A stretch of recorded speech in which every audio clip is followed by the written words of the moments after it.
Welcome to Cosmic Comics, Games and Collectibles, your zen of geekism. We carry comics old and new, magazines, toys, games like Pokemon, Magic, D&D. Want Godzilla, Ultraman, Star Trek, Ninja Turtles, Funko Pops? You'll find it all here. Shop our Cosmic Sound Room and pick up a record or two. Enjoy our Comic Coffee Lounge with a cup of Sasquatch coffee while geeking out over a super cool movie on our big screen. Cosmic Comic, Games and Collectibles. Superman loves us, and so will you.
Hi everyone, Jason Hunt here, inviting you to join us every Saturday morning for news. The week's headlines in science fiction, fantasy, horror, comic books, video games, plus Comic-Con updates and the weather, and the occasional interview along the way. We call it Good Morning Multiverse. We hope you join us every Saturday morning at 11 a.m. Eastern, 10 Central, right here on Sci-Fi for Me TV.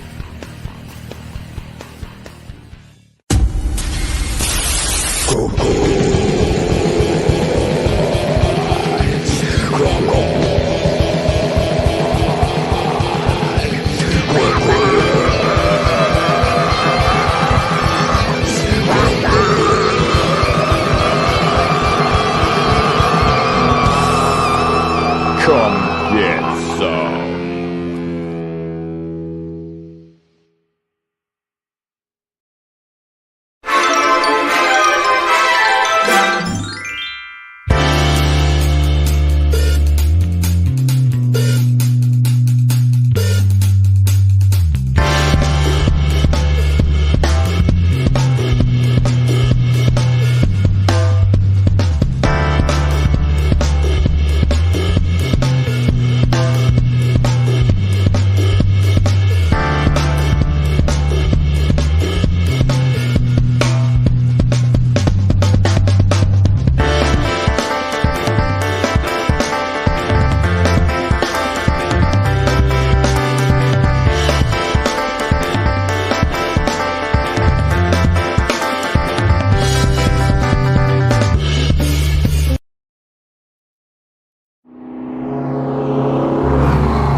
When your timeline reaches its Armageddon, what's a kid to do? I'm not a... Snag the keys to your mom's experimental ship, of course. That's not quite how it happened. Drift aimlessly in the rift between dimensions, trying to figure out how to operate it. Now hold on a sec. Pick up a few hitchhikers. Hi! Hello. And maybe solve a disturbing mystery that could lead to the destruction of reality itself. You know, if there's time. There's always time. I'm not so sure about that. Get in on the adventure with the Rift Riders on Indiegogo.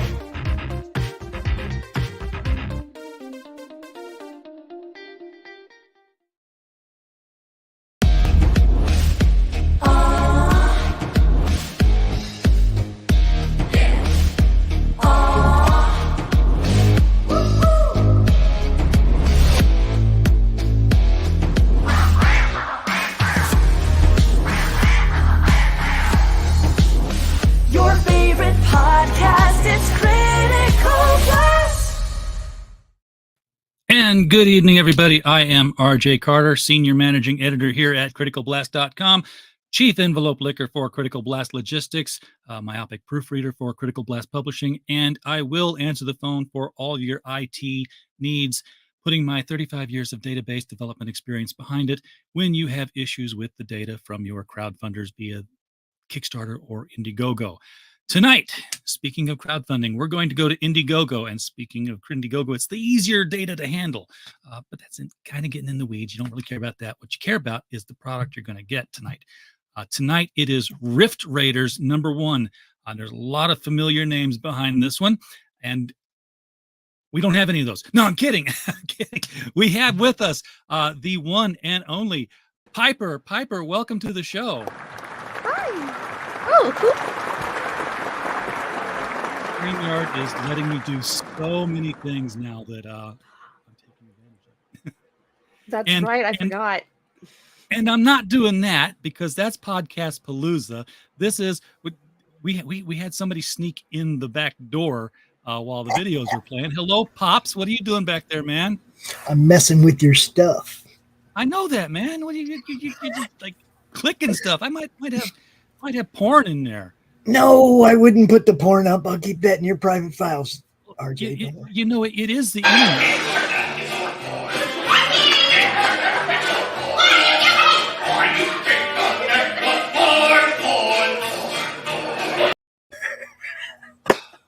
Crom Hub. I have a lot of stuff in here, Piper. And it's not all of it's comic book related, unfortunately. That's awesome. I need stuff like that, more stuff like that for the F-It show. Yeah, you do. You do need that for the F-It show. You know what else you need for the F-It show? You need Luke to balance it out. Yay! I mean, if there was ever a I feel balance like such a jerk, right? Because I was in the, talking to you before you went live, and I'm sitting there chatting, and I'm like, hold the hell on. I didn't give Luke a link. And I keep forgetting. I don't have to do this by myself. And yet here I am going, I'll do it. And I'm like, wait a minute. I'm going to share. I'll share. Yeah, you came to me and said, hey, can I come on the show? And I'm like, yeah, of course you can come on the show. And I knew Luke was involved in the title, but I just sent the link to you because you're the one who asked. Luke, welcome, man. How you doing? What's up, man? Luke's getting all up in everybody's stuff. I see him he has a Slaughterville cover as well. My sponsor, Laughing Road. He's all over the place. I just wanted to pop in and say hi to Piper, say good luck, everybody. Broadcasting on the madness and the Critical Blast. This is true. Expands. True. We That's had an opening. why I got confused looking for the link to the. I was like, "Where's Critical Blast? Why does it say Pops?" See? It should have said both, I hope, because it should have, simultaneously streamed up. It should say both, yes. We're broadcasting in both places. So if you see a comment flash up on the screen that isn't in your chat window, it's because they're talking either on the, on the other one, on RJ's or on mine. Just, we're all here watching. Good luck, everybody. All of us, man. I will see you at the end of the month. Yeah.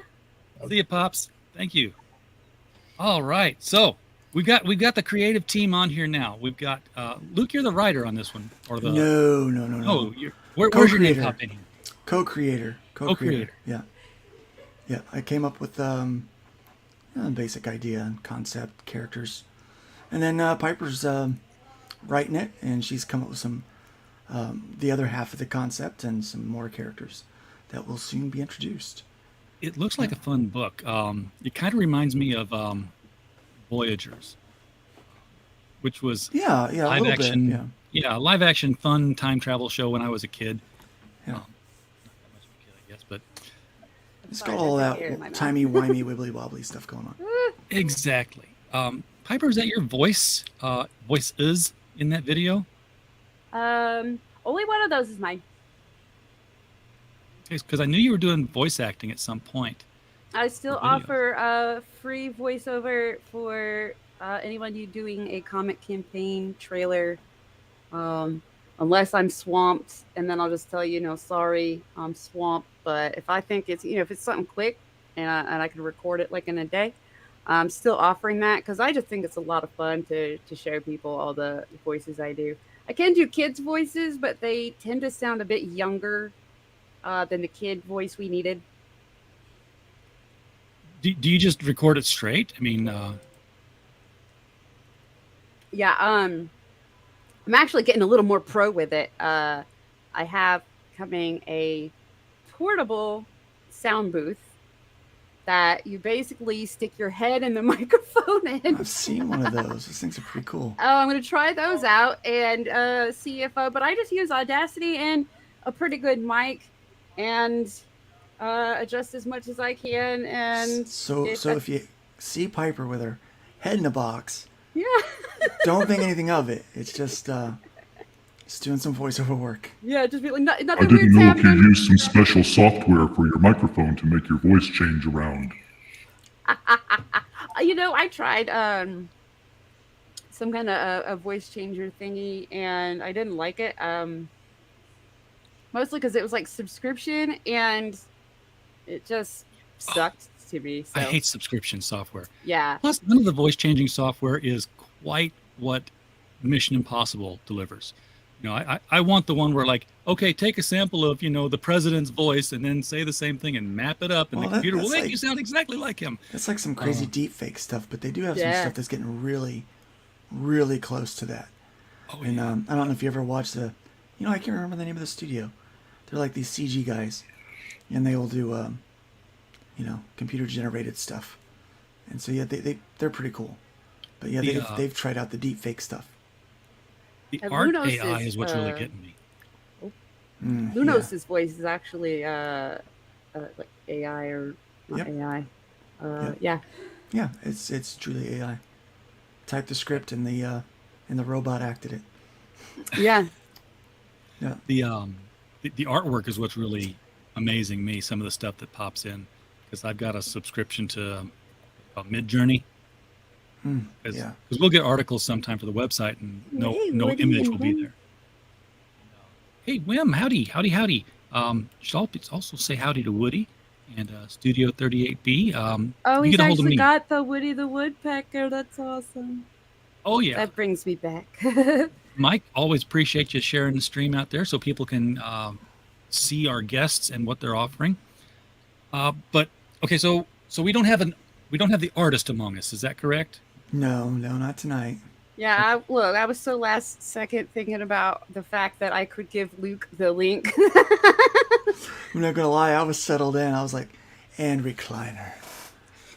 I've been at the desk working all day, and I was like, and recliner. Yeah, I finished up like 3 jobs today, so I was pretty happy. Oh yeah, well you got clearing stuff off the. Can we talk about the other job that you're doing? You can talk about any job that you like. Well, I mean, because you're kind of working on compiling an anthology series, and I didn't know what the. Yeah, I am, and that's coming along really well, and it looks great so far. Once you throw my story out, it'll be okay. I actually have to read yours tonight. That's my. And it's fine if you throw it out. I've got thick skin. I've been writing for a long time, but it's going to be fun. It's Out of Obscurity. Mm-hmm. Yeah, it's 2 reasons why we chose that is because it is a public domain kind of anthology. There are self-contained little stories, 4 to 6 pages, and they are it really challenges writers to do that, by the way. And everyone's doing really good. Cuts out all of the fat, and it just gets right to the core of the story. It's really good storytelling. So our focus is on storytelling and on production. We want to make this kind of a commercial, if you will. for all the people involved. And so we're taking public domain characters, which are pretty obscure in most cases. And so we're taking them out of obscurity, but we're also taking a lot of people that don't have a lot of publishing credits. So their publishing credits are limited. And so we're taking people out of obscurity as well, which is pretty neat. So I wasn't the one that came up with the name. Kind of a group effort to do that was made, and so we came up with that. You're a part of that group, by the way. I'm a part of that group. Yeah, and, sort of let everybody run with it. DM groups are hard for me to work with because they're not threaded, and if you've been gone for a day, I'm not going to scroll all the way up and see what's going on. Oh, I don't either. I can't. I can't do that with all the groups I'm in. I just have to get the gist. Yeah, I'm trying to get the gist there. Screen shows. Yeah, but it's come along really well. I've gotten all of the scripts now. I'm just going over the last few so that I can, so we can give a thumbs up or whatever we need to do on those things. But yeah, they're coming along. They're coming along pretty good. So art has already started with some of them, and everybody is really putting their best foot forward. I think it's going to be an amazing anthology. That was my daughter. I think it's going to be an amazing anthology that it's going to really showcase a lot of talent. There's a lot of really good talent out there, and so I'm looking forward to it. Very much. Speaking of showcasing talent, I mean, this whole crowdfunding scene, this movement that really took off in 2017 is finding a lot of talent that maybe was doing something in indies before this, and I didn't know about it because, indies were so much more obscure. Crowdfunding's really shown a light on it. Piper, you've been working on a number of books since this happened. Were you doing comics before crowdfunding became a thing in any way, shape, or form? Technically, yeah. They weren't really going anywhere. A lot of it was, so a long time ago, and I'm never going to tell anybody what it was because I don't know if they shut it down yet because I told them to and they didn't, but long time ago, I had a DeviantArt. Young, angsty teen Piper had a DeviantArt. And among all the angsty art on there, there was also very funny comics. Right? And one of them was published in a magazine called Burn This Magazine. And I never got a copy. They burned it.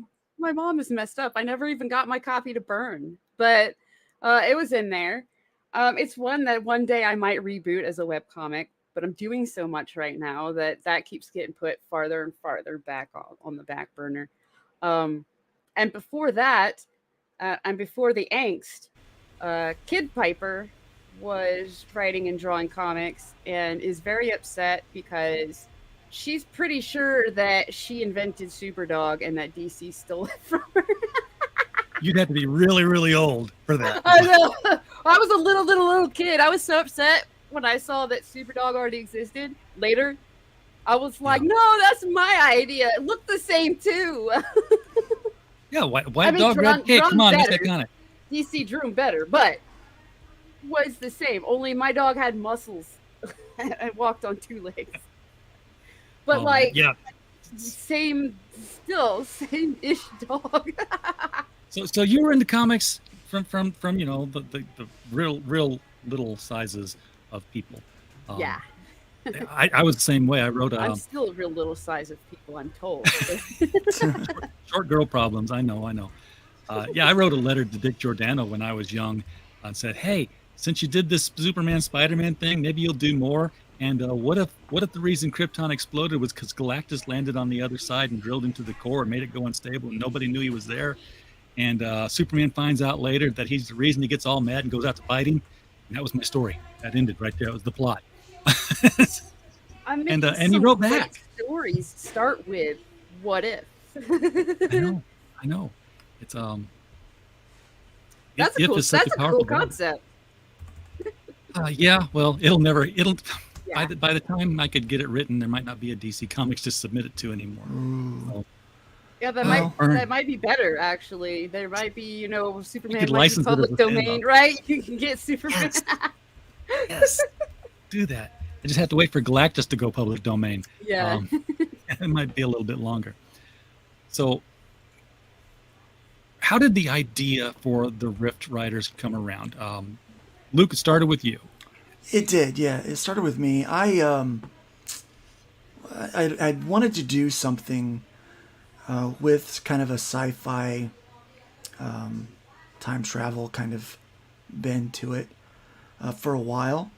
But I wanted to do more than just time travel. I wanted to do kind of space and time and dimension. Because, well, being creative, I come up with a lot of different ideas, and it'd be really nice to have something that, to have a title that I could use to kind of connect even other creators and publishers and stuff together.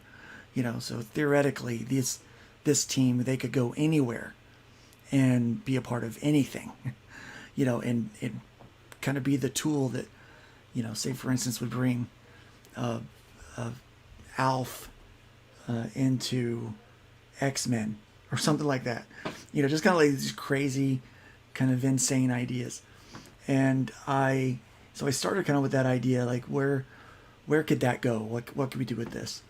And with all of my titles, it's always about the characters. So I'll have a vague concept of something that I might want to try, and then I just really start to focus in on the characters and who they are. And so that's what I started to do. I started thinking, there's that old phrase, if I knew then what I know now.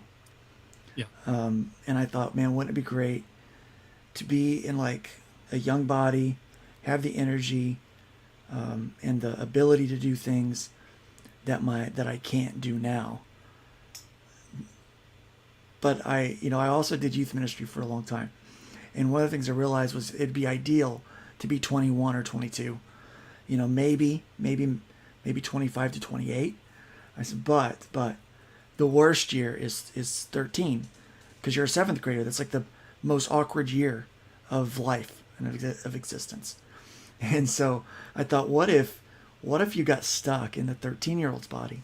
Like, what if that's where you landed? Because I also really liked Peter Pan, and kind of that idea of this like kind of forever young, kind of playful person. And so that kind of sparked the idea of this Doctor Who Peter Pan type character named Israel. That is really, he is trapped in kind of this like awkward 13-year-old's body, but he's like 45.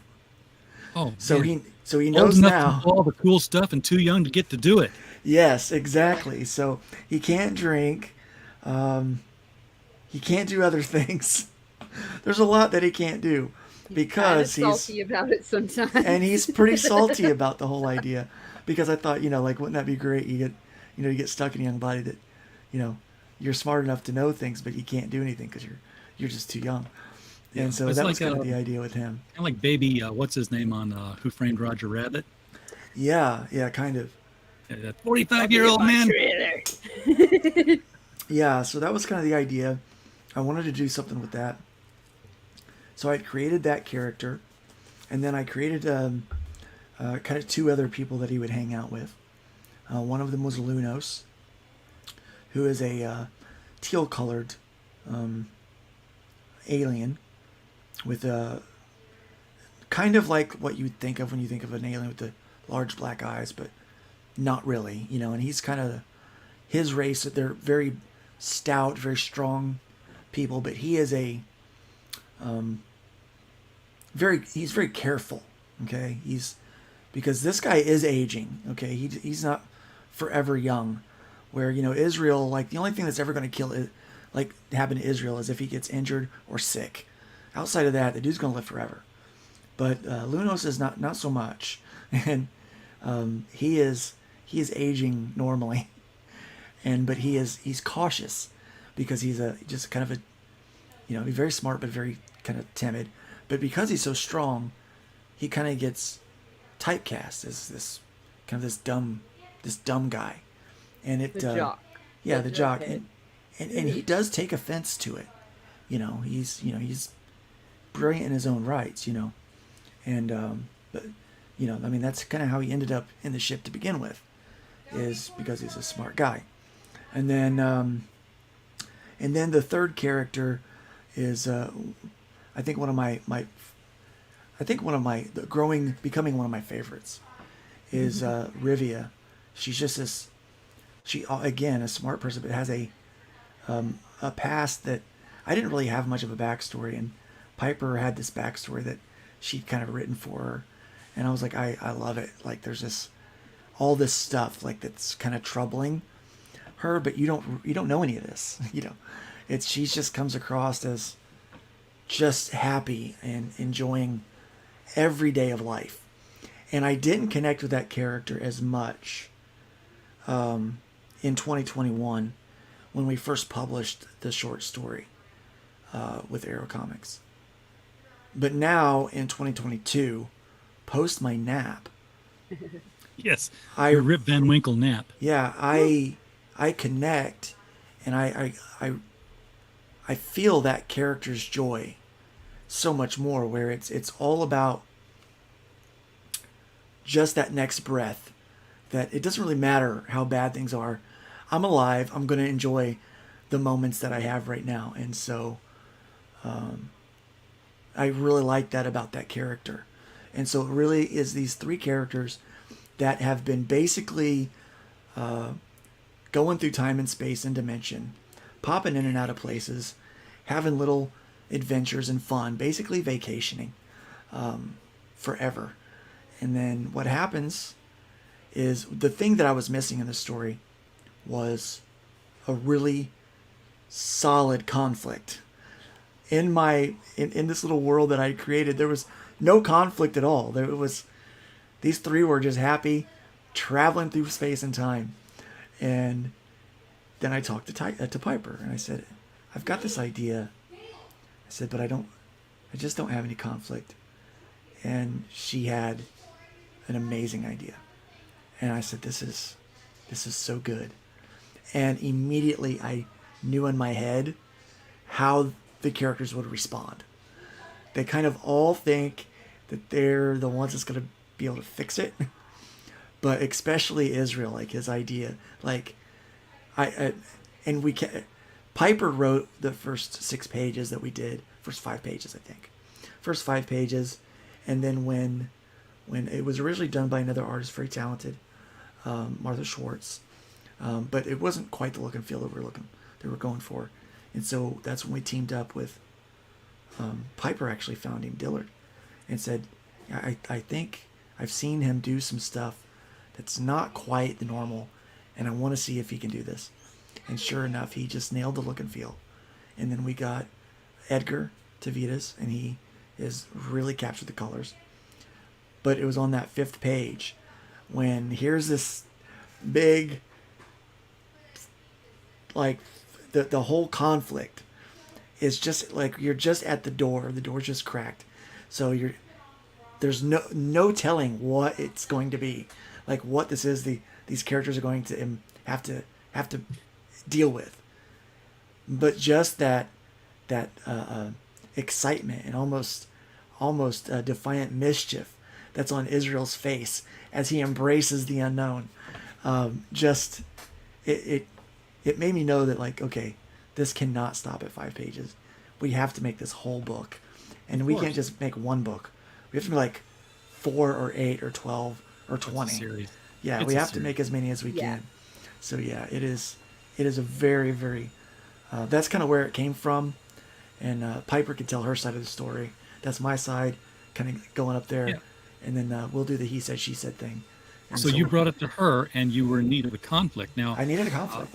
Piper, did the suggestion of the story suggest you a conflict, or like a lot of writers, you've got conflicts just sitting on the shelf that are just waiting for a story to say, hey, this will work here. What was the at all? I'm all about conflict. I'm sitting on tons of conflict. I work with conflict every day. No, actually, for real though, I had parts of a similar sci-fi concept essentially.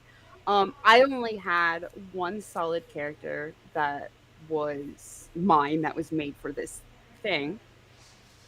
And but it was made for a universe and a story similar to what Luke was trying to build.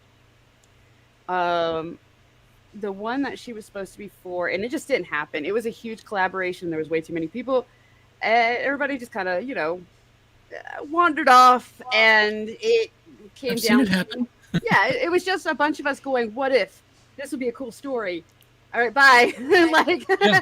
but I had I don't made want to tell one it. character for it, and her concept and the overall concept was a little bit adulty, and I was like, well, if I make it a little more all ages, and really play up like what this character was, I've found a conflict, because in the story that it was going to be in, the character was going to be in, was a pretty major part. And essentially I just replaced some stuff with some other stuff, found cool ways to link it to Luke's characters, especially like, Israel was very, very developed. And then you go down the list and it was a little less so, and it was a little less so. And I was like, well, this helps because I need a way to tie this to these characters. So I'm glad that, there's some room for me to mess with your characters' backstories. And then I just wrote him this big old wall of text. He had like almost a script. He was like, I'm just thinking it should start like this and it should go like this. And I was like, oh yeah, I'll take a look at it and I'll tell you what I think. And I type in there just this huge wall of text, followed by, so tell me what you think when you have time. He still hadn't got to the end of it yet. Yeah.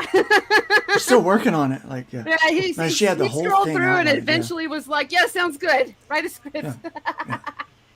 Yeah, it was. Isn't that fun? You spent like 6 hours writing something and somebody says, sounds good. And I was like, right, real fast. When when I don't like when I get like the super fast response, because I'm like, you didn't read that.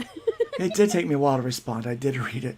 Yeah, he It actually was quite long. did read it. Yeah, but it was one of those things because I was really coming through it, and I at first just approached Piper as an editor, like, I'm working on this story. I just don't know.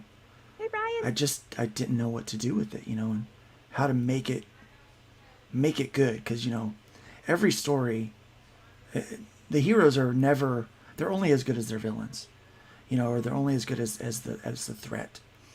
And what happens a lot of times is, especially in comic books these days, somebody's always fighting a supervillain, like that's the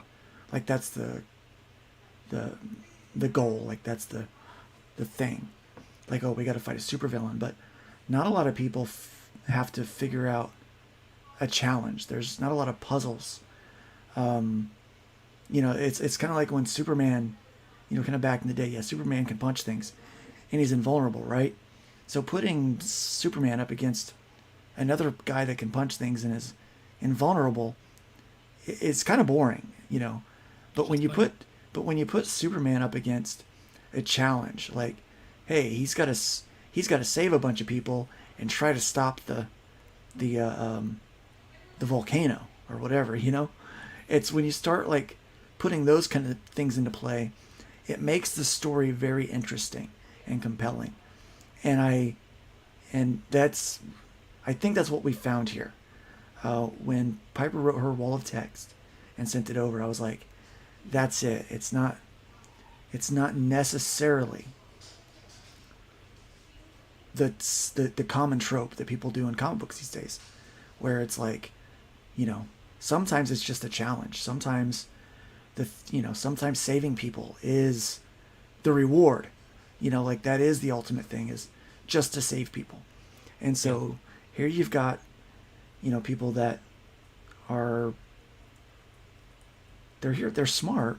They're not here because they're heroes. They're here because they are wily. Yeah. And they're going to use time their travel story. Yeah. And one of the tricks that people pull with time, I mean, there's a couple of different time travel stories. There's one where everything you did made everything the way it was supposed to be anyway, and nothing changed. Yeah. Or there's, you made something entirely different, now you can't get back. Or it's a world where none of the time travel ever touched on what was really happening, so you don't know that it didn't change or did change. That's, like Doctor Who stuff. It's like, really, the Daleks didn't invade Earth? Okay, well, I'm happy now. No, we're not doing any of that. But with time travel, you've got the whole situation of not saving people because they're supposed to die. You could, yeah. Do they face those kinds of decisions, or is it more lighthearted? No, we've got to make the tower lean so that's it's No, so the history stays correct. There's going to be a lot of different dilemmas that they come across. It is a lot like Doctor Who in the fact that most of Doctor Who, the Doctor doesn't have to fix anything. He could just let it be. Yeah, but he fixes stuff when he thinks.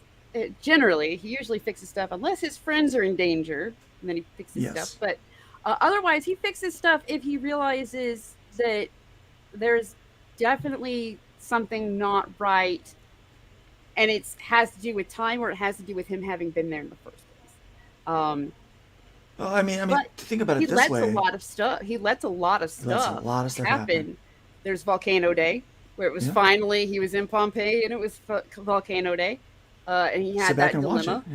He had that dilemma of. So there's a lot of room for these kind of dilemmas. But you are right in the fact that they're not going to be like the heroes that just go to save the day for the sake of saving the day. They're still youthful at heart, even Israel, and to them it's more a puzzle that needs solving. It's almost like it's something to do. But the more they get involved, in that, the more they're going to realize how involved they really are and stuff. So think about this. Israel's been flying around, and we're not going to tell you, all the details because you got to read the book for some of these. But at some point, he's picked up these other hitchhikers, and they've been flying around for an undetermined amount of time, and so they've been kind of. I'm sorry about that. It is a very busy place at the Stonehouse right now. So this is podcasting. This isn't FM radio. This is right. Just right. So they but they've been flying around, and presumably they haven't interfered with anything. If someone's getting hurt, or it's like they understand that maybe they understand. There's still other story to be told, but as far as the reader knows, they've not saved anyone to this point. They've been going around space and time having fun. That's all people know, is that they've just been having a good time. And so this challenge, this puzzle, something's happening that's not supposed to be happening. And it does kind of interrupt their good time. You learn that if you've read the back of issue 1 of the remaster of Hybrids, you've read the story, the first 5 pages of the story. And it's like, there's something happening. So, like, this isn't supposed to happen. And in the process, it just opens up a lot of adventure for them. A lot of, and the way Piper has it written is one puzzle opens up another puzzle, opens up another puzzle, until finally there is some resolution to all of that stuff. So the way she's written it, I think the best way I could describe it, it's a little bit like National Treasure meets Star Trek. That's kind of I think, for me, I think that's how I like to describe the writing to this one. But I love National Treasure. With puzzle stories like this, Piper, what's the approach? Do you start off like, I really want them to have a puzzle, so let's start finding the puzzle? Or do you like, here's the solution, now let's break it apart and backtrack it all the way to the beginning, making sure that we hide these things in places that are not obvious to anybody but make sense when we find them? It's that's why I can't write mysteries. I write the adventure novels because it's just like go in and kill people. I couldn't write a mystery. You got a point there. what I've been trying to do is mix some actual science in. So you might learn a little something while they're learning a little something. This is still fantasy, so it's still, it's still not real. But I looked, I did some research. And I was really excited because part of what I was writing, I already had made up in my head. And then I got to a point where I was like, is this even feasible? Would this be even slightly believable?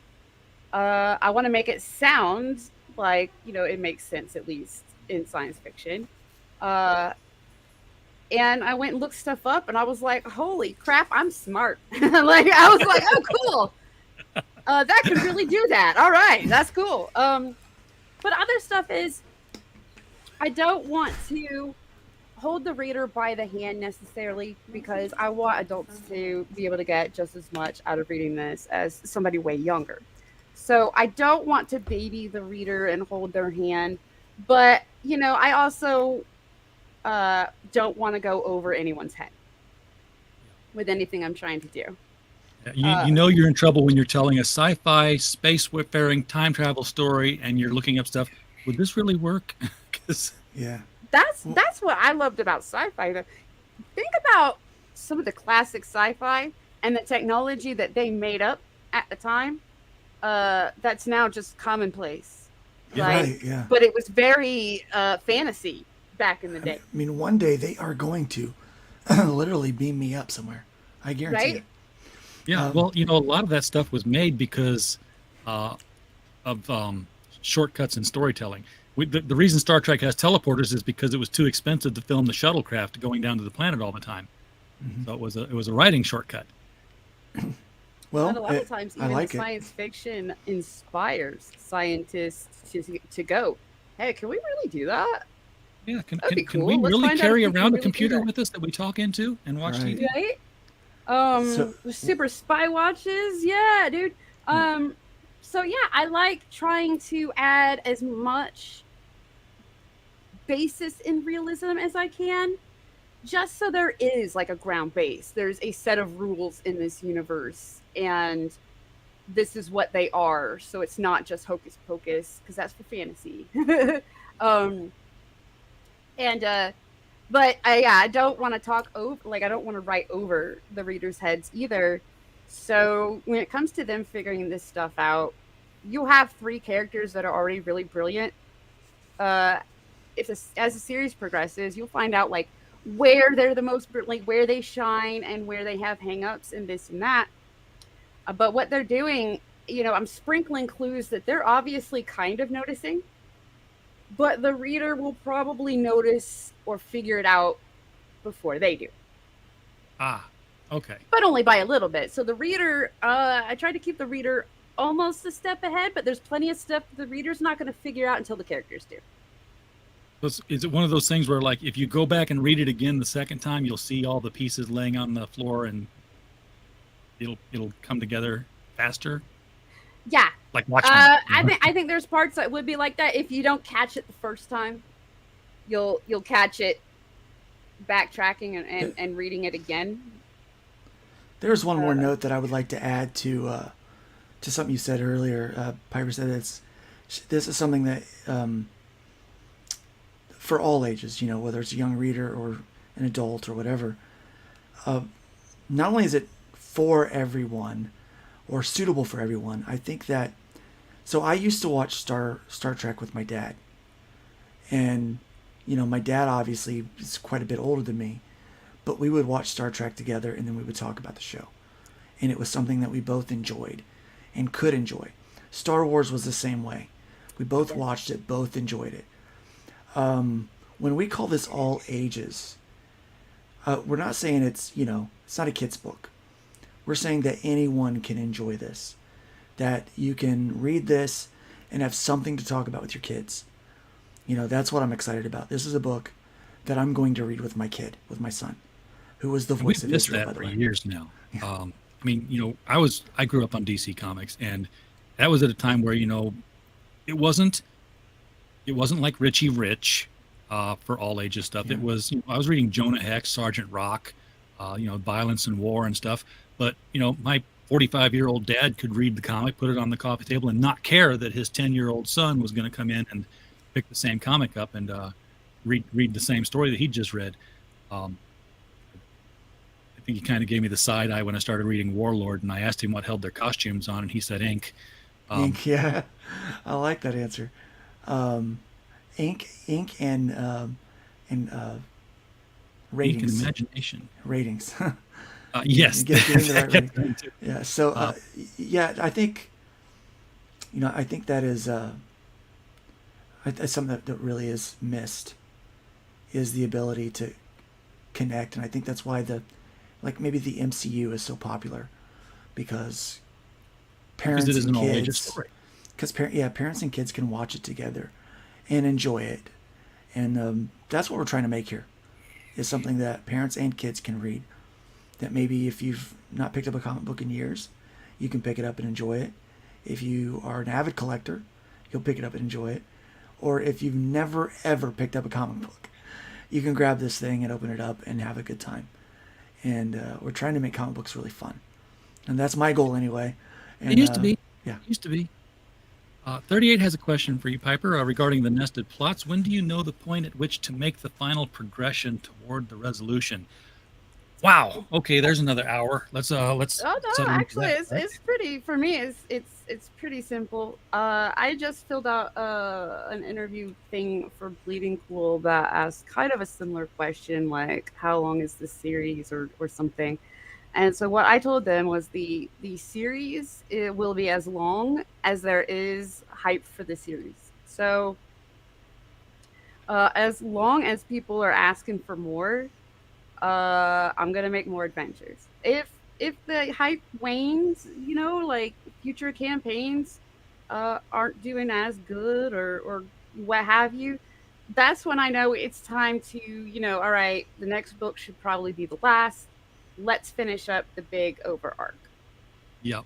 Yeah. So I mean, the big thing is I just keep telling everybody, like, these are potential backers. This story will be as long as you guys want it to be. All right, you heard it, folks. So the way to do that is you hit that link below the video, which has been there the whole time. You can hit it at any time. We'll open up a new window, take you to Indiegogo, throw money at this project. We're still waiting for it to finish funding. And hopefully we'll have some more added to that before the show's over tonight. Dean, I can't get into this in this show. This would take too long. This is a Captain Spock show, if ever there was one, for this. Yeah, my thought is that basically, the machine rips your body apart, throws it across the universe. Your soul says, "Wait for me, I'm not done yet," and just follows it and jumps right in. Yeah, it's like, who's the clone? Yeah. It does say it seems risky from a writing standpoint. Every adventure is still going to have a bit, it's still going to have how it's going to link back, and it's still going to have that overarching in there the whole time. Well, nothing's fun if you don't take risk. Yeah, this is true. I mean, that's the whole spirit of Israel. Like, so basically, there is plans, and it's just the plan is either going to, be very XYZ linear. Or it's going to be, woohoo, let's go have some fun. We'll get to Z in a minute. Well, hopefully you get and to that Z just when you depends want on the to. backers. That depends on the backers. So I hope you get there when you want to, because nothing sucks more than like settling in for a 22 season or 22 episode season of a new sci-fi show, and it's gripping and it's compelling. But guess what? You're the only one who thinks that. And our arcs won't be 22 issues. And they got to crash it all down. Our arcs won't be 22 issues. Where they just suddenly stop it and try to wrap it up in a movie. Yeah. If people, if people keep buying, I mean, we'll pace it accordingly. Oh yeah. That needs to, but at some point, one conflict will resolve. But rest assured, just how we're working with hybrids, another conflict or two or three are starting to pop their ugly heads up, so that there's something for our protagonists to take care of down the road. So when you have these people that can travel time and space through rifts in dimensions, there is so much you can do with that. Like, Doctor Who's been going how long? Like, there's so much 60 years. Yeah, you can do with that. And so many other smaller problems that they can easily run into along the way. The only limitation that we have is our imagination. Yeah. The only limitation that we have is our imaginations, And but I think with any good story, you got to take some risks, and allowing some fluidity to the storytelling might be a risk, but I think it's worth taking. I think it's worth taking that that adventure, I think that might be the biggest risk that the backers will take if they jump on, is whether or not we can accomplish what we set out to do, which I think we can. I think that if you've backed any of our projects in the past, that they're solid, and you're going to get your book. Like I've got a. Yes. That's the important thing, isn't it? Yeah, I've got an impeccable record for fulfillment, and so So really, the only risk is, does Luke and Piper, do they deliver on the story and on the everything? But I think we do. I really do. And if you like it, and if you want to know what happens next, let me know, and I'll keep writing next to happen. And yeah, it's just one of those that, like, if one of the campaigns is like, man, that was a real struggle, the readership dropped by half, or what have you, then that tells me that the one after that needs to probably just be the end. We got burnt out on this. Okay, let's just put the end of the story and make sure to let everybody know, all right, this is the end of the stories in general. There'll be two, probably 3 books.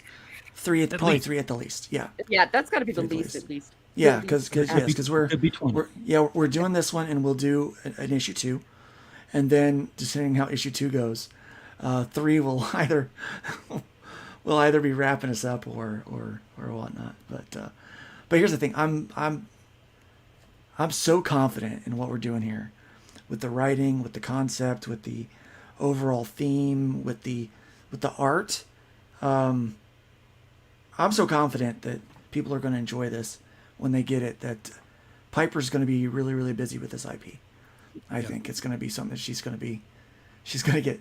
That is a problem I do not mind having. Yeah, and both of you have established, your credentials in this business over the last 3 to 4 years alone, which, is like 20 years in mainstream publishing world years. I started in 2015. Doing indie comics seriously.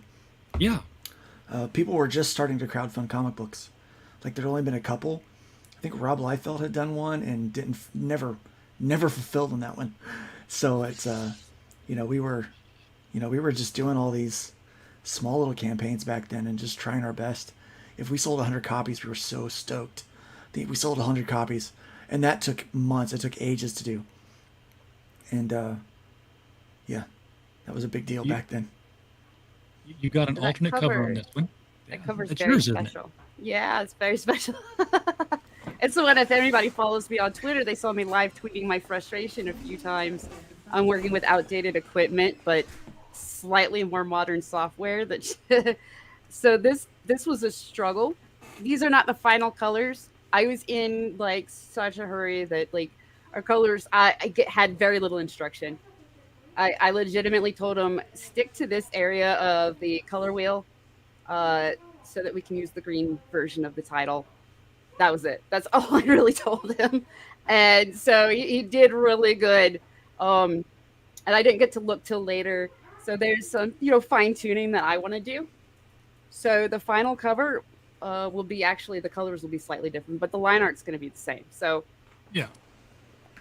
And I love how it, it's representing different eras in time. You've got the, sort of like Old West era. You got the California surf era, which I don't know what decade that falls to. Maybe the 70s, Beach Boys with that. Might be that. Right? Well, is it even in our timeline? You don't even It might not even be Earth. It might not even be Earth. Never mind. So, and then, the samurai, you got Israel up there in the samurai armor. They're all over the place. I had a lot of fun drawing Israel's, especially because I wanted to make it too big for Israel. Like, whatever he was doing to need to be in that armor, it was not made for him. It was somebody's armor. And that was a lot of fun. I like drawing clothes too big for him. we've had a lot of fun with that character in that sense. So when you first see him, he's in a well-fitted suit, and so he seems a little older. But as soon as he gets out of that, you can tell nothing is made for. It's made for adults. So whenever this little thing in my head, whenever I see Piper Wright, him wearing clothes that are fitted for him, it's almost like he has a little extra confidence. It's like, I just, in my head, I just imagine him being like, okay, this fits. I feel good about myself. I can act my age, my real age, not the one I look. And, so it's pretty neat. So every time. But I like him in the spacesuit. Like, I specified hardcore on that cover that spacesuit needed to be loose on him and too big. Those were kind of a one size fits most kind of situation. But they just were not tailored for kids. Yeah, it's one of those stretch onto you, and it's not stretching anywhere. I've got wrinkles. Yeah. He's got a lot of wrinkles. Whereas on Lunos, it's almost stretched to its limit. Yeah. So let's take a look at some of the tiers here, because we've talked around the story, but we haven't really talked about what the physical offerings are. George, you're right. Let me get my mouse here. Kickstarter was 12 years ago, and I do recall shortly after that, first comic book I ever bought from a crowdfund, and then I didn't buy another one again until all this stuff kicked up again in 1718. Not 1718, but 2017. You want to know a fun fact? The first comic book I ever bought crowdfunded was off of Kickstarter, and it was 2000 something, but it was Mags, Visaggio or whatever, before she was Mags Visaggio. Her dead name? Mm-hmm. And it was terrible. It was awful. Yeah. I bought one off of Kickstarter, and I'm trying to look up the guy's name. It was The Mighty Titan by Joe Martino. I don't know what happened to Joe, but I know that it was a cancer fundraiser, and it was a story of a Shazam-like character. The guy would say his magic word and turn into the superhero and then come back. But the civilian identity was found out he was dying of cancer in the first issue. Oh. So it was, what does the superhero do at that point? And the thing is that Joe Martino also had a cancer diagnosis, so he was kind of working it all out in the book. Jerry Ordway did the cover. It was a really good book. I just never saw any more of it. Yeah, I can't say that Mags delivered. So I did get my Kickstarter book, but it was after that I was like, I was so wary of crowdfunding for a good while. I backed a couple of things through Kickstarter that I didn't get. Yep. And it was just that comic that I did get was so bad that I was like, nah, I don't think I'm into the crowdfunding These people comics. don't know what they're doing. They pitched something. They pitched something, and that something was almost kind of what I got in name. But when me and my cohort started crowdfunding, I think my first crowdfund was in 2015. The comics have been around, crowdfunding for a while. Crowdfunding was still, it was well known enough. We tried to crowdfund for if I ever back anyone on Kickstarter, you'll notice my name is Project 13. That was the name of my band, and we were trying to crowdfund our album, which failed miserably. We had no idea what we were doing. It was very difficult to try to get that all worked out. But we were very nervous about people wanting to give it a shot, because number one, they don't know who we are, so it's going to take a lot of promotion. So we tried to build a big circle of friends that did comic books, so that we can help support one another, and to try to get out there. And it was, I had probably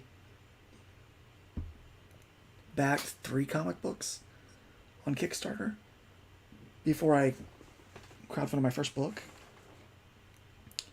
and I don't think I got any of them. I don't think I ever got any of it. No, I didn't get any of them. They all said, "Thanks for backing our book. Yeah, we're not interested in yours."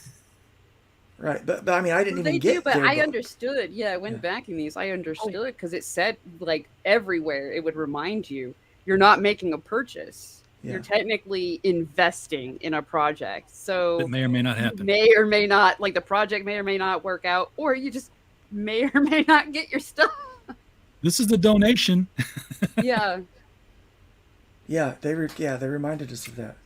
It was a donation, but obviously, crowdfunding and comic books have come a long way since whenever it started, and so You had the especially for confluence of 2015. crowdfunding and print on demand, and the rise of the live streaming.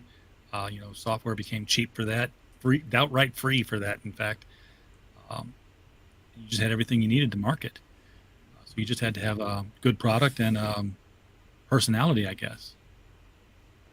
Yeah, YouTube changed things a lot.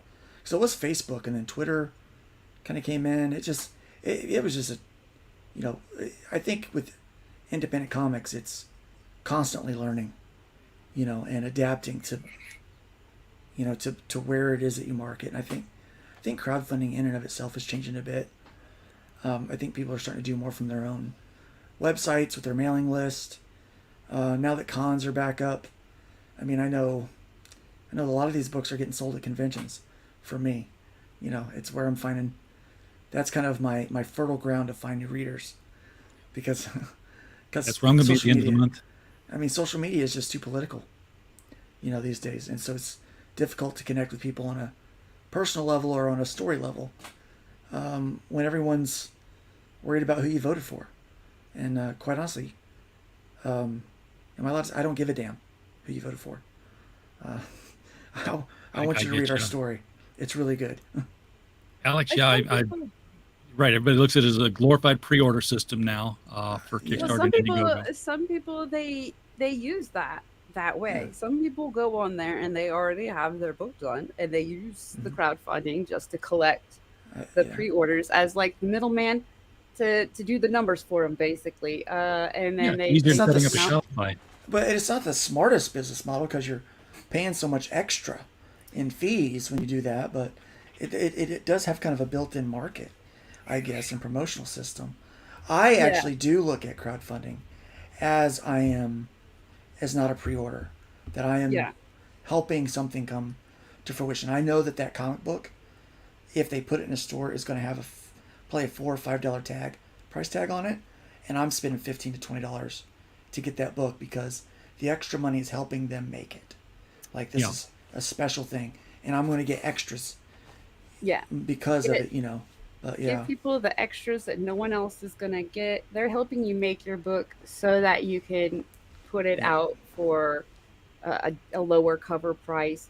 But they're helping you get it printed, get it made, and get it printed in the first place. So I think they do deserve all the rewards that they can get so that they are special.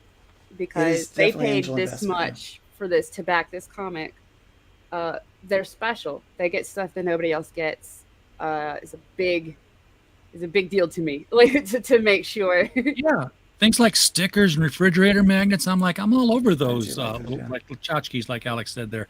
I have so much stuff though. I don't know, like swag. I got so much comic swag. I don't know what to do with it, but I think it's cool when I look through it and go, I got this cool comic swag because I back these books. I used to be a big sticker guy. Yeah. I had the back of my laptop, which is covered with independent comic stickers, and then my laptop died, and I realized those stickers are gone now. And that's when I said, "Hey, refrigerator magnets are cool." I was gonna say I have a pile of stickers, and there's so much stuff that I'm like, ooh, I could put them all on this, and then I'm like, ooh, but then what if something happens to that, and I will never have that sticker again. Yeah, so far stickers. I've been sticking them all over my my short boxes are these cool plastic ones. So I've been sticking them on that. You're gonna have those for a while. Yeah, because I'm gonna have those for a long time. I know somebody's they get the where they would put trading cards in the sleeve. They put their stickers in those, and so yes, that's pretty cool too. Yeah, that's true. B says it's useful if you end up self-publishing on Amazon. People aren't attracted to buying on monster sites. They would rather support something that feels indie. I think people are going to start doing both real soon here because there's a new printer that has come on the scene, and they're an international distributor, and they have the catalogs for brick and mortar stores as well. So they allow you to do print on demand for your crowdfunder, and then they allow you to turn on your distribution channel for your Amazon at a lower price. That's the problem with Amazon is their print. If you publish a book through Amazon, when they print it, you can't lower the price. So part of why, we're able to sell our books at a lower cost because we're just going above our print run. And I handle like everything that comes from our website. It doesn't go on my website unless it's in hand. So as soon as it's in hand, it's inventoried, goes on the website, and I start selling it through there rather than Indiegogo or something like that. And those work out pretty good. Of course, my partner Nick Tockard, who does some books, and he also does the game mechanics for the RPG. He's done very well with Amazon, and I know a few other writers that have done really well with Amazon as well. But there's it's better than what was in place before, but I think, like RJ's saying, there's better things are coming. There are better things are coming. Alex, the printer I'm talking about is a division of Ingram. It is Ingram Spark. And they are now at a position where they're doing floppies like they're doing for Denali's Immortal Mask series now. These were printed through Ingram, and these were not color copies. They're black and whites, but these were printed just before Ingram introduced the trim size for the modern comic. So that's that. They're also, however, are doing color, as can be evidenced in this oversized graphic novel on this very small screen. This is a version of George Peter Gatsis's Joe King book. This was a smaller print run. Basically, this is Joe King versus Santa. Not very many of those printed up. Sort of almost like a test with it. You're not interested in Ingram. Got it, Alex. So I'm still investigating it, but we'll see what they do. I think it's going to open up some channels for people to get their books onto Amazon after they've done the crowdfunding, with a new cover, a new ISBN, and a lower cover price for mass market consumability. If there's I would just advise. I would advise comics move away from Mixam. Mm-hmm. Start moving away from Mixam. They are not very comic creator friendly. They sort of farm it out, don't they? I mean, that's what I've heard is like, there's no Mixam plan. It's like, okay, well, we'll send the job over to this other printer here, and then you kind of lose your quality control. Yeah, they make it sound like it's all them, but also they've been trying to just their best to just not work with. If you hang out with certain comic creators, if you hang out with CG, Mixam doesn't like you, like automatically. Okay. So now the printers are playing favorites. That's yeah. I hate the whole politics thing. Yeah. I think that's just it's so well, there's a lot of words that you could use, but just stupid. I'm just gonna settle on 20% plus. I don't know how many damages we got because they won't tell me. But I do know. Is that who Peregrine used? Yeah. Ingram? So I don't know the deets, but I do know that they were part of Peregrine's initial big delay. Was Mixam playing games, and then I started hearing other creators complain about Mixam and their stories. I was like, oh, okay, it's all making sense now. Maybe we should just not use Mixam. For comics, I suggest. Well, I like my printer, so I'm not gonna suggest him. I'm gonna keep him. I'll make a suggestion. Right, if they get overloaded with jobs, and you gotta wait. But I was going to say... I like Comic Impression ships. That's who I was going to say, Comic Impressions. I did get a big order from Comic Impressions. We were using them when I was running Terraform Comics because one of the guys swore by him. But I did not have the best. I believe it. Mixam does not like us. They like our money. They do not like us. Well, I mean, I just Impressions understand is also good. Our Comic Wellspring, I mean. Yeah. Alex has gotten everything top notch from Kablam. I've never got that much from Kablam. Well, Kablam, yeah. I've printed with Ingram Spark, and I've been real happy with the quality I got from them. I know that they needed several calls for some of the Color Comics copies I got until they got it straightened out, because they're international printer. They can print in Australia, they can print in the UK, and suddenly you got local shipping to a shipping hub, which can really cut costs down if they print with quality control. So yeah, I use Mar Printing up in New York. They do. They've got Digital Print Universe, which is a kind of their comic book wing, and they do amazing work. And so everything's getting through them. I did use Comic Impressions for a few things, but I had a little trouble with quality control on a couple of things that they sent me. But and then I've heard a couple of issues with them not being able to get things done, but that was during the height of the pandemic, so I think that might have had some things to do with it. Rich, the guy that was my contact over there, is a really, really nice guy, and so I would, if you're doing comic books, I would suggest them. I would also suggest Digital Print Universe, and 3D Zach is doing a really good job too. He printed this. I've seen some printers that we haven't mentioned yet that got really, really high per unit costs on, like a guy was ordering 600 comics through them, and his cost was like $6.99 a unit for a 28-page floppy. No, that's too much, dude. It's not sane. I am able to sell the books for $5. Like once we've printed, I'm able to sell them for $5 at a con, or because I want to be able to, like, there's these, a lot of the times, we're got kids coming through, they don't have a lot of money in their pocket. They get to buy one comic book, right? So we want to make it accessible to them. So we try to do standard floppies as $5, Any of the premium stuff is 15 to 20 or 10 to 20, somewhere in that range. But $5 for a standard floppy. And it's impossible to do it, when printers are charging what they're charging. And so I try to spend no more than, for a 32-page interior, no more than $265 or something like that per book. Because then folks in the chat, you can help this problem out here, because what really causes this is the size of the print run. If you'll just get out here and order 1,000 copies of this, then the print run will be such that the cover price will be lowered per unit. I just did a retail bundle for somebody. So if you're interested in a retail bundle, we can hook you up. Yeah. Yeah. It's, it's not a public perk on there, but no, it's private because we don't want, we want retailers using it. But it's 20 copies of each cover. So you get 20 of the standard and 20 of that beautiful Piper cover. Yeah, hit Luke up. I don't know. I don't know logistics of that. He does. Yeah, I'm the hustler. Yeah.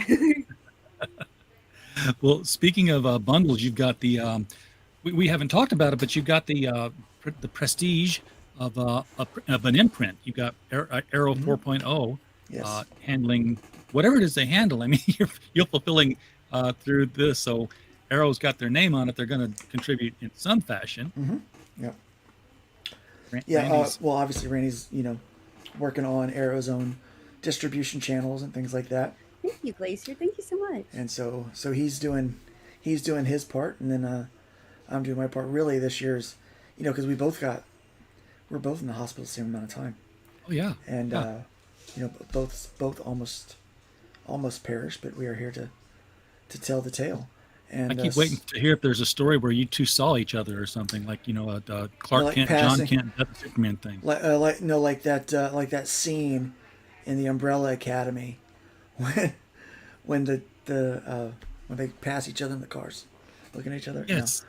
Yeah. Exactly. No, nothing like that. It'd be really funny if that happened, but no, that did not happen.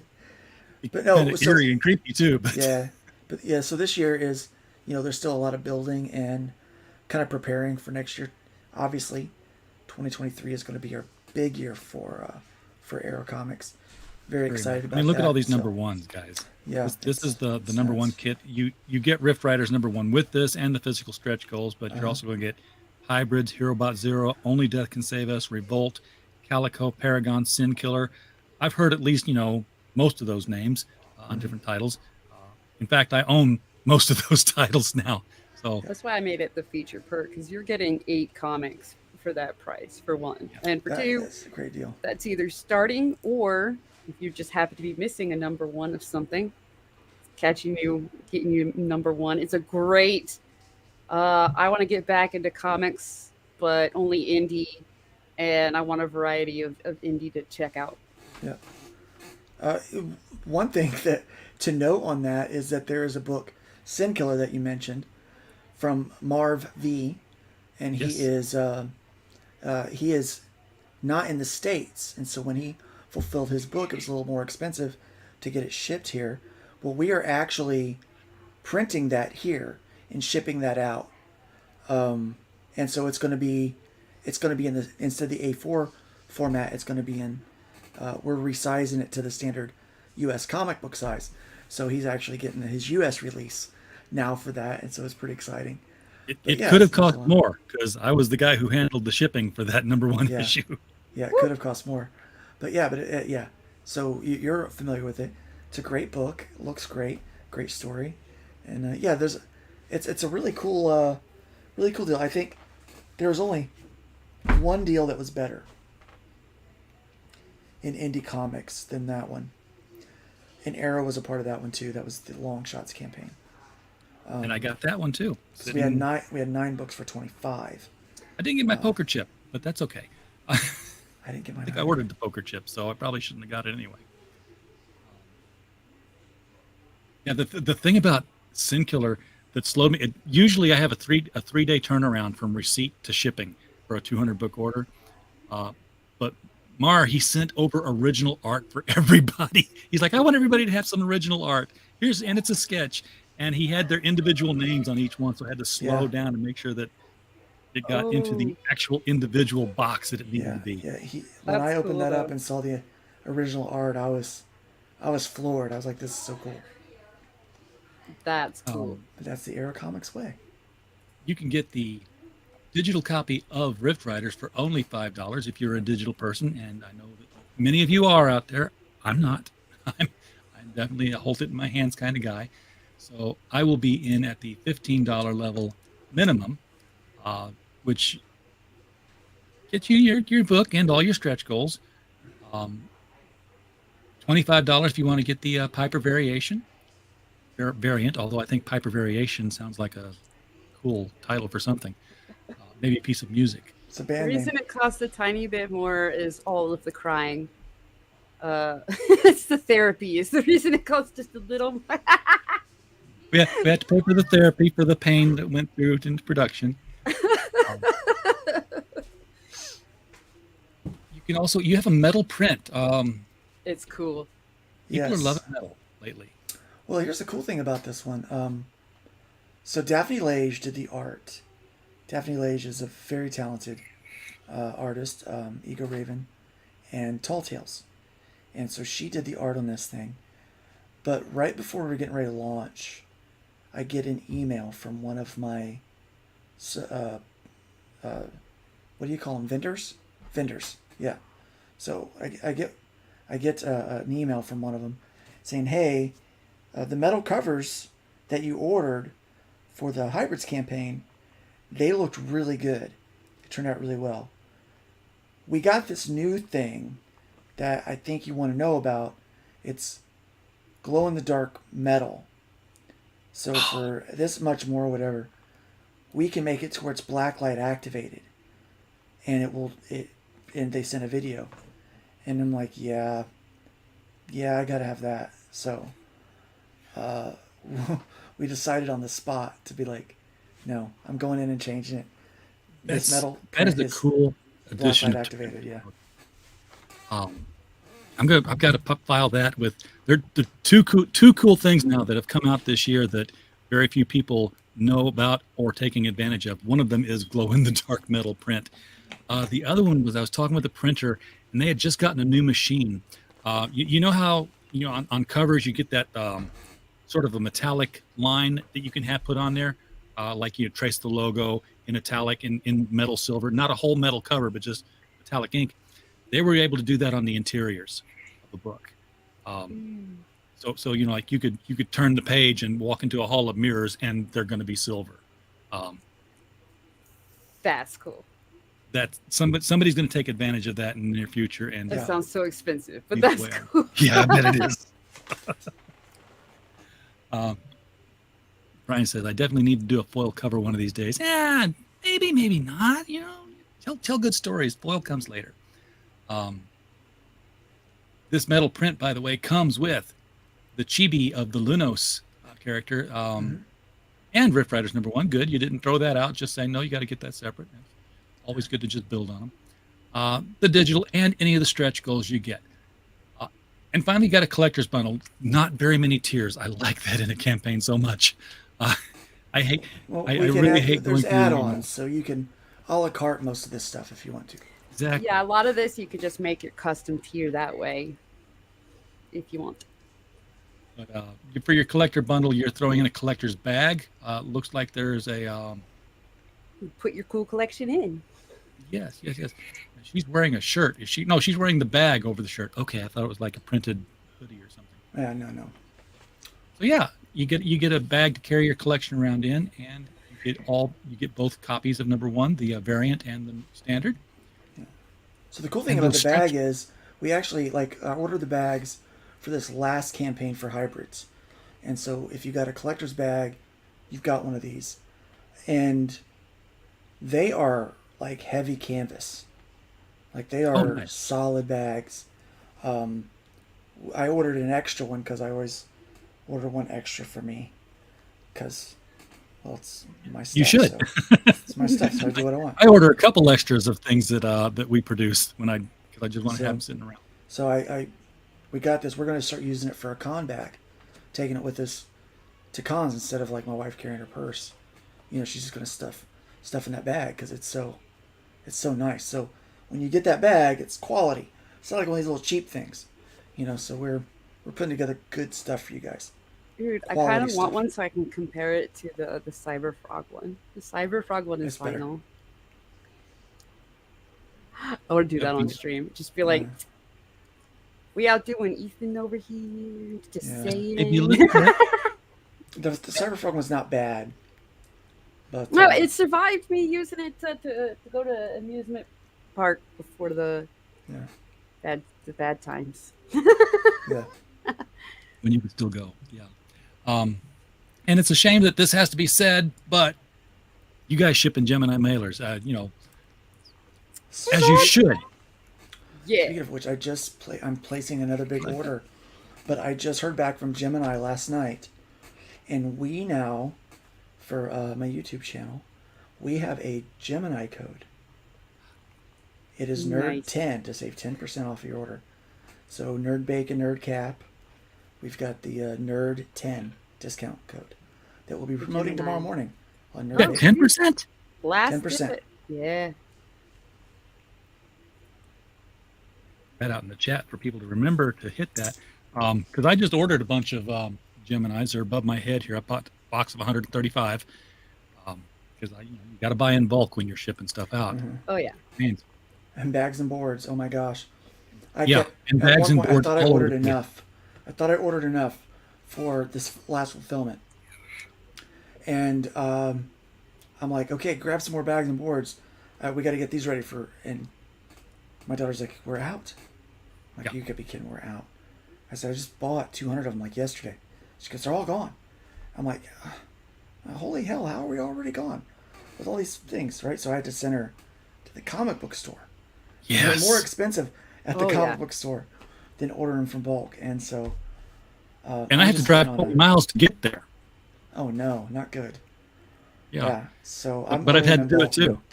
Through Gemini. And they're on a subscription now. I can't wait till I'm on subscription. Right now, I don't have the steady flow. It's like big orders are in, then they're not for a while. Then they're in, then they're not for a while. Yeah.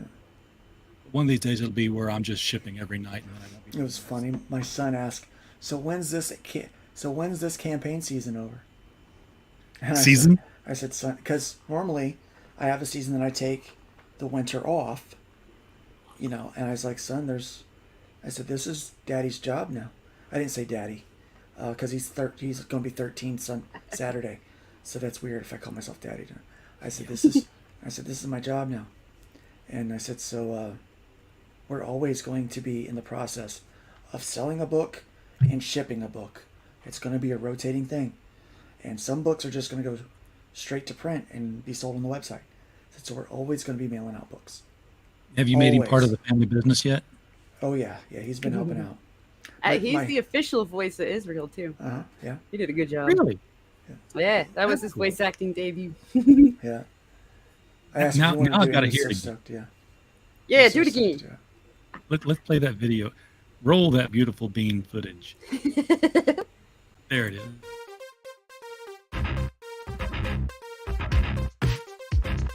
When your timeline reaches its Armageddon, what's a kid to do? I'm not a... Snag the keys to your mom's experimental ship, of course. That's not quite how it happened. Drift aimlessly in the rift between dimensions, trying to figure out how to operate it. Now hold on a sec. Pick up a few hitchhikers. Hi! Hello. And maybe solve a disturbing mystery that could lead to the destruction of reality itself. You know, if this time... Okay, I have no idea what's going on, but the video is just freezing up. Oh, it was playing good on my end. Whoops. Oh. Yeah. Well, must have just been me. I was like, that was his best line. You cut it. I thought it was. I thought it wasn't playing because it's like it just started and then it stopped and then it jumped and then it stopped. It's like, okay, my computer's getting hot. When I'm watching other people's streams and they play the trailers, they'll do that while I'm watching. Like I'll be in the chat, and that'll drive me crazy because I'll be like, oh well, I'm just gonna go over there and click it myself. And that's what I encourage everyone to do. Go over there to that campaign, right? Click this. There. Click that video, play it through. And the whole point of me uploading it to StreamYard was so that I didn't have to play it from here where it does lag. Oh yeah, that's probably when it. Yeah. Oh, everybody said it was fine. It was just me. That reminds me because we haven't pushed it enough or said it enough before we go. There is a little contest between promoters where we're looking at where all the referrals come from. And there's already a ranking. Luke's at the top. I'm embarrassed because I'm only in third. Well, which means the person in second is the one that's winning because people on the project don't count. But yeah, by the time it funds, at that point, even if we go in demand or something, at funding, whoever was not on the campaign but was the highest promoter that's not us is getting a little something for their efforts. Yes. Well, they get a prize. And for people who don't know how the referral things work, if you share on the Facebook or the Twitter, this link right here, you get that link, it's going to have a little number there in it. And when you use that, and guess what? That's what I use to share the stream and the link below the video. I'm trying to get referrals just for the heck of it. And then if you go to your contributions page, you'll have a little referrals tab here. And you can see, this shrinks and grows. They must weed stuff off of it, I guess. Or when people close out, they're just gone. Could be, and there you can see what you've sent people to. What have I sent people to? Stuff. I see Angels Awakening. Yeah. Yeah, but that's another one we're distributing. You get the great big 24 by 36 poster because we have some. It's a monster. Reach out to Daniel and tell him you want one. I'll see if you'll give me one for doing her voice, maybe. It's bigger than the last poster. It's big. I'm waiting for wall space. I want to move somewhere where I can just have an official office, and then I won't really need the green screen to cut off my bedroom. I just want to have everybody's art on the walls. I've got all four walls here are surrounded with some original art and some posters. When I first got here, it's like, okay, I'm just going to get the stuff that I used to have that disappeared. So I've got my Dave Stevens Rainbow poster from the D&A Agents cover, and I've got my George Perez Teen Titans cover from 1983. Both back in my possession and framed. But now I also have, like, not safe for YouTube photos of Kara Nicole and Valerie Perrine. So they're like off-camera angles. I would get knocked off stream every night. I'm gonna be really honest with you. I don't even know who the second biggest referral person. I don't know who they are. I just peeked. I'm not gonna tell people because I'm not gonna tell people. But I don't know their name. Maybe they go by like something else on Twitter that I don't know. Yeah, that's what I'm looking at. I'm like, I think so if we might not even just like announce it, we might just send it to them because we're just gonna send it to them. Yeah. It's gonna be worthwhile. Write a little note. Congratulations. We didn't know who you were on Twitter, but so they may not have even known the contest was going on. Yeah. So there's certain people that I only know from I can't say that I only know from Twitter, but I mostly know them from Twitter. And when I see their real name, it just it's weird to me. Mm-hmm. Yeah.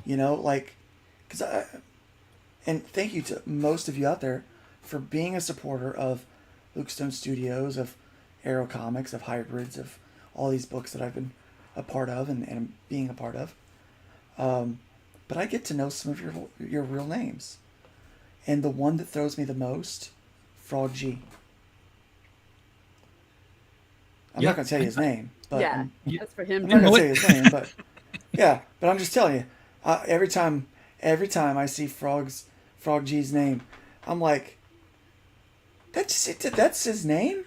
Like, his cool mom's really naming Frog? No, it's a cool name. It's a really cool name. But I'm like, oh, I forgot that was his name.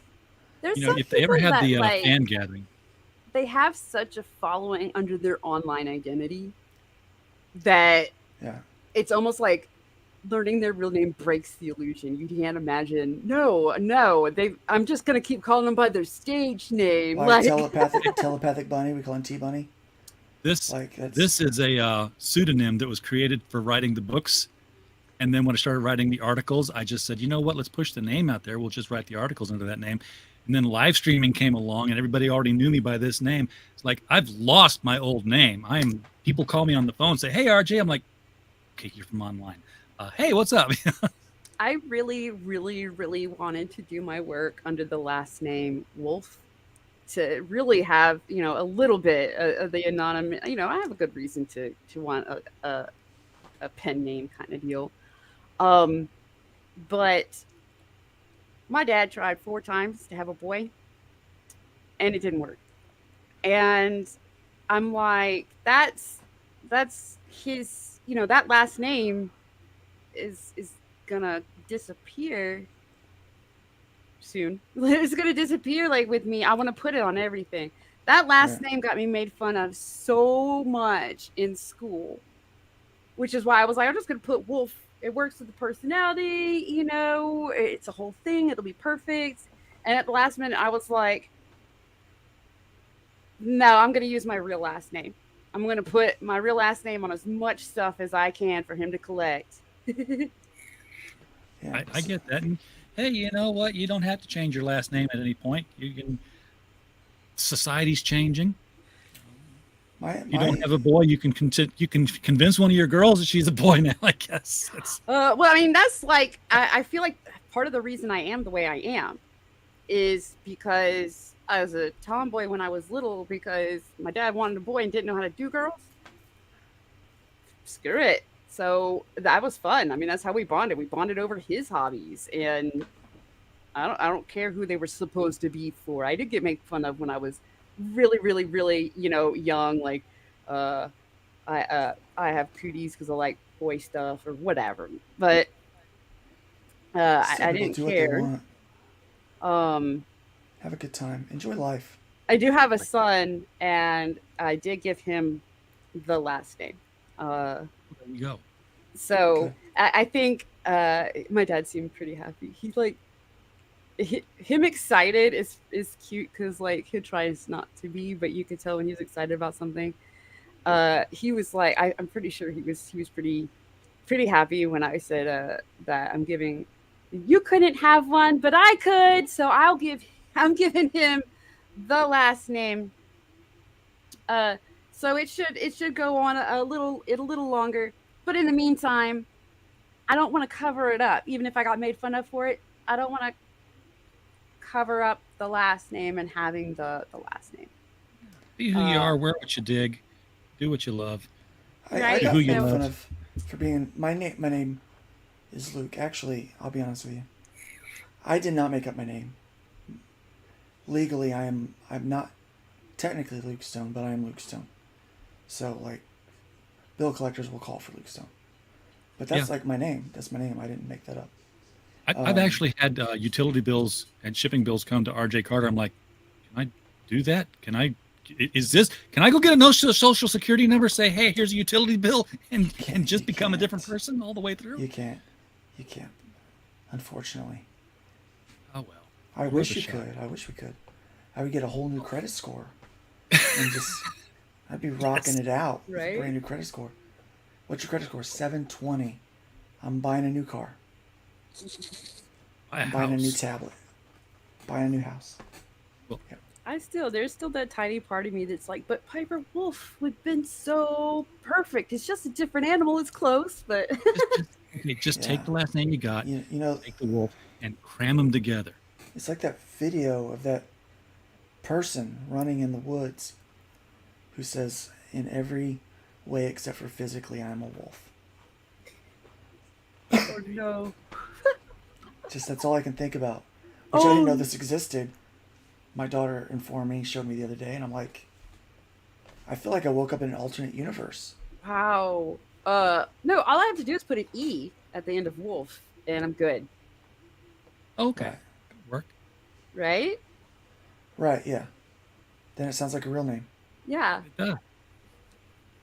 But Piper Steed sounds so much better than Piper Wolf. Really? Yeah, it does.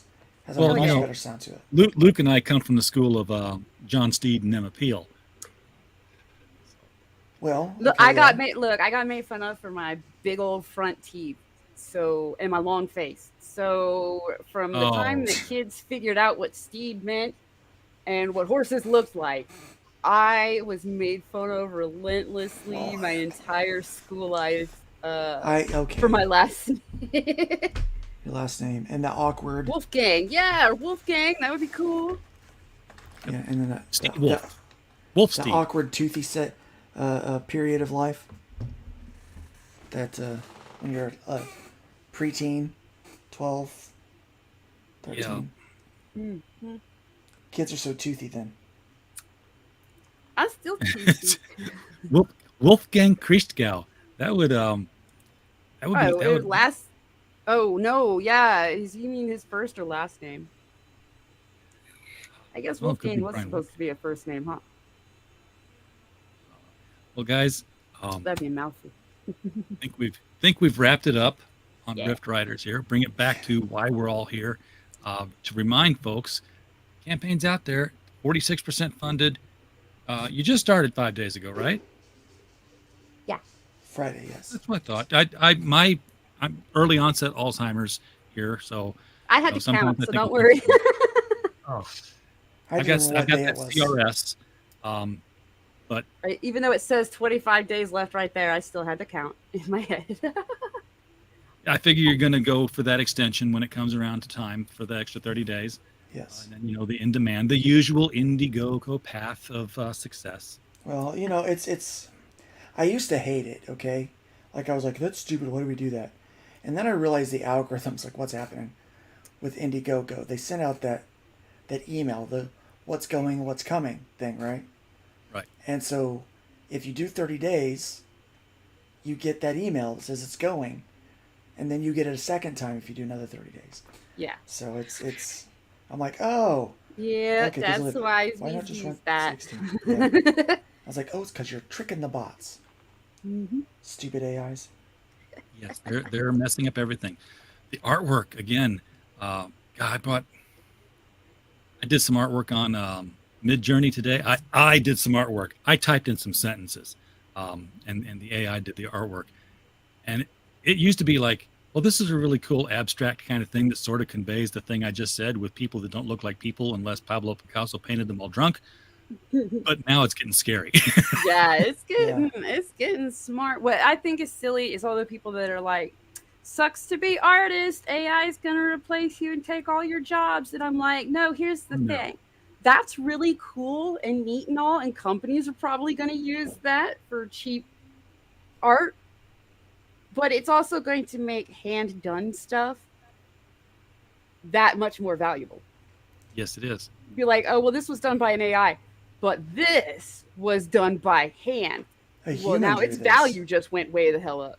Yeah. Yeah. Handmade versus mechanical made is always worth more. Yeah, I'm not worried about it. I mean, yeah, it's great. I mean, it's a tool for me. You know, if I look at AI, one of the things I can do is, you know, I've got a prompt. I'm trying to come up with some ideas. I just pop in the prompt, you know, and see what the computer thinks, you know, and then I'm going to take that and make it better from there, you know. And that might be a cool way to make like an inspiration board, but one single image out of it. Well, I'll tell you what, the thumbnail that I put up here for tonight, and again, Luke, I'm sorry I didn't put you on there because I thought it was only Piper coming. That background is prompting all of Space and Time. All of Space and Time was the prompt, and this is what Mid-Journey kicked out. Nice. And I just it looks like for a rift. Yeah, it's what I wanted to try to get. That's perfect. It'll work great for backgrounds. The truth is, Piper's the one people want to see. And so I'm happy to let Piper be the face of this project. She is the brain behind it, and you know, she's written a fantastic issue, and I will show up when Piper gives me a link and says, Luke, you need to show up to this. When I remember, wait a minute, I'm not the only one promoting this. I'm so sorry. I prompted it to say, show me a gorilla holding a giant 6-gun revolver in a cowboy hat, and sent it to Brian. And that one was pretty amazing too. Anyway, one guys, thing that does get me about the AI art is who gets credit for creating that art? Because a lot of people say, I made this. No. But the AI made it. But I made this because I typed in the prompt, and I'm like, but the AI did the art. Who gets credit? The AI gets I'm not going to worry about it until the AI starts suing me for copyright. There you go. Well, I mean, the truth is, if I use something, let's say I just, you know, I'm trying to come up with a background or something, and I pop in I will give the AI credit. Like, yeah, I prompted, that's Mid-Journey's art there for that background, for that cover. But it is cool to say what you put in there. Like, this is what I typed in to get this. Because some people type in some very interesting stuff. Yeah, they do. Well, in fact, I got caught on one of those because I was, back when Michael Keaton was picked to play Batman, I was crossing my fingers before they announced it. I said, oh, wouldn't it be cool if they got Dick Van Dyke to play the Joker? Because I thought he'd make a great Joker. Yeah. They got Jack Nicholson, obviously, but I typed into the Mid-Journey 3 times in a row, Dick Van Dyke as the Joker. And it kept saying, you're using reserved words you're not allowed to use. The very first one was like, well, that's going to cause some problems. Yep. But this is Betty Cooper as Black Canary, as drawn by Dan Parent. That's what I decided to do. This is drawn Black Canary by hand. So one of my favorite characters. This is Albert Einstein's brother, Frank. Frank Einstein, and this is Jughead Jones as painted by Rembrandt. So I was like, these are just too good not to just throw out. You know, right? Like, I got to save these and keep these for reasons. I'll find something to do with them. But but again, scary. Because it used to be like, all cubist kind of faces and twisted up because it was just mashing up Last faces. time I played with it, like it was a Russian Troll Factory, and we put each other's like names in there and we put different CGers plus our names in there, and then played a guessing game on who do you think the prompt was for this one, and I need to go back and find some of these smarter ones and put my name in there and see what happens. I'll invite you to my server, Piper. I have it loaded. I have Midjourney loaded up on a private server. So. Ooh. So yeah, I'll invite you to it. So. Yeah. Interested in the Midjourney one. I echoed. I want to play with that. Yeah, I just found out that you can actually play with it just with the bot and not like in the general forum, because I was like, first of all, you type it in the general forum and you got to scroll for days to find the thing that you finally got. Then you want to update it, and then you got to scroll again. But you can just DM the bot and say /imagine, and it just stays right there in front of you. Like, yeah, well, I did it. I invited the bot to my Discord server that I have set up for it. So I have. No, you can do it. Yeah, I have a couple of bots set up in there, so I can test them both out, see which one does a better job. But now I'm going to have to. I've used up all my free. And I subscribed. I'm gonna have to start. Subscribe. Yeah. Yeah. Well, I get a lot of articles submitted to our website. They don't send an image, and I don't want to run the risk of finding an image that matches the story online, and then someone saying, "Hey, that's my image." So I just run the titles through Midjourney, and whatever kicks out, I'm like, "Yeah, that'll work." It's just a placeholder. What'd be really funny is if the bot plagiarizes somebody else. Apparently, that's how it's doing it. I mean, it's looking for all these other. Technically, it is, but I think it's mashing them together enough. It's just photo referencing everybody to make the photo, to make the image. So I guess that's. I guess a person could do that. Take longer, but. Yeah. It'd be interesting if the bot produces the same picture twice for two different people, and then now you start trying to claim it. One person said, "That's my picture." I'm like, "But it's my picture." Yeah. It's nobody's picture. That's the whole point of why I went and got it. Yeah, it's nobody's. It's. All right. Guys, thank you so much for bringing Rift Riders onto the show tonight. It's been a real pleasure talking with both of you. Luke, I talk with you all the time. Piper, I don't talk with you nearly enough. So we gotta find a balance here. Get you guys on more often. Maybe I just need to hit more streams. I don't know. I'm old and tired. I'm around. I float around. Yeah, I see you here and there, and then I was like, suddenly I'm like, oh, Piper. There's still a Piper. I need to pay attention more. So, folks in the chat. I'm busy if I'm not in anybody's chats for a long time. Right.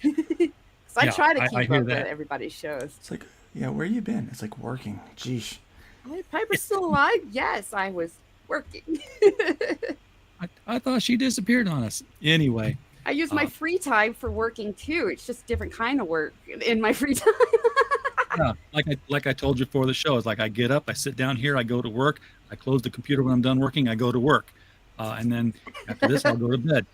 That's my life. That's my day. A lot of times when I'm trying to go to bed, I'm still on my phone doing work too. Tell me about it. Folks in the chat, thank you so much for being here tonight. We don't have a show without you. We're just a podcast falling in the woods otherwise. So while you were here, we just hope you had a blast. Good night.